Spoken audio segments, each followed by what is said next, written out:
So it's been 1 week today since the passing of my dear friend and the music legend Prince.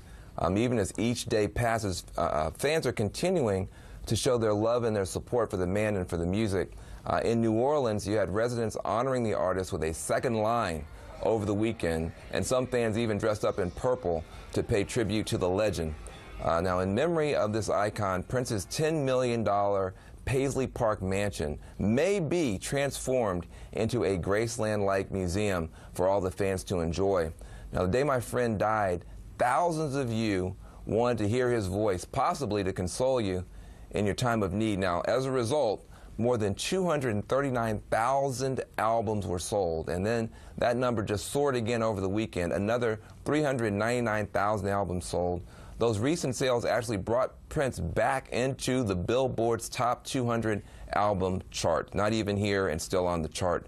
Nonetheless, it's important for people to know Prince was not just an amazing artist. He's also a humanitarian, also a philanthropist. You know, a lot of fans are still struggling with this. And I just want to ask the panel, why do you think Prince has touched so many people both in his life and in his death? Well, I think that, I mean, certainly in my case, I can remember in grade school he was there, in high school he was there, in college he was there. So even though it kind of feels like a little bit silly to sit at home and listen to his music and be in tears, and I certainly was in tears watching you on TV as well, for somebody that you don't know, that you've never met, I've never been to a Prince concert, I've just listened to his songs hundreds of times. It seems silly, but it's actually a real thing in life when somebody is in your life vicariously in that way, even when you don't know them. Right. I went to one concert of his in Dallas. Amazing musician, amazing talent. When my parents got divorced, I was with my dad for a couple of weeks while my mom got ready for me to come home. When I came home, she discovered Prince. And I remember listening to Purple Rain. I had the album, and it had the words inside. And I learned every word, every scream, every grunt. It was just amazing music to me. And the talent he had, the ability to master so many instruments. I mean, my goodness, the impact you'll have on music and my life just growing up it's going to last forever. It's amazing. Yeah, I think for even folks who weren't around as long, like me, there's still the special relationship and considering him as family, even though you might not have known him personally.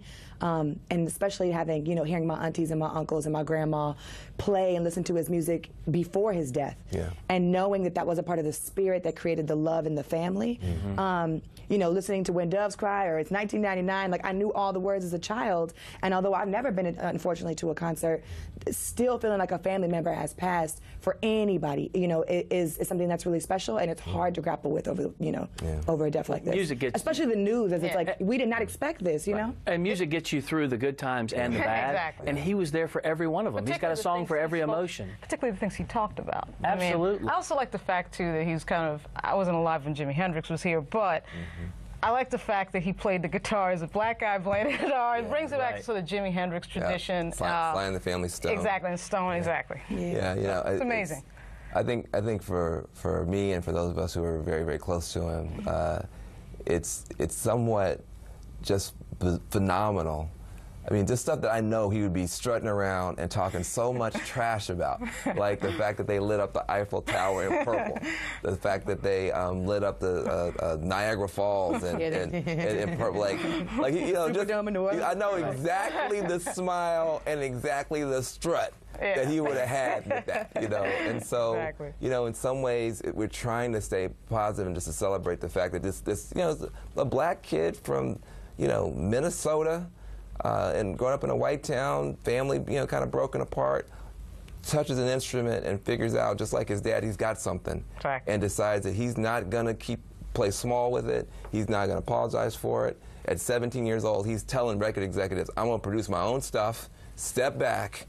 And can you imagine what those executives are thinking? Like, you know, look, you should be happy to have a record deal. 17-year-old, 18-year-old, 19-year-old kid. And he's like, no, it's going to be written, produced, composed, everything, one word on the entire album, Prince. And here's the movie itself. Who's able to go to executives and say, I want this movie made at that age? Exactly. And they did it, and it was so successful, so amazing. I mean, the guy was a visionary, and who owns a color? I mean, purple is his color. And look, my mother used to put me in, I mentioned her on the show, she used to put me in purple because of Prince.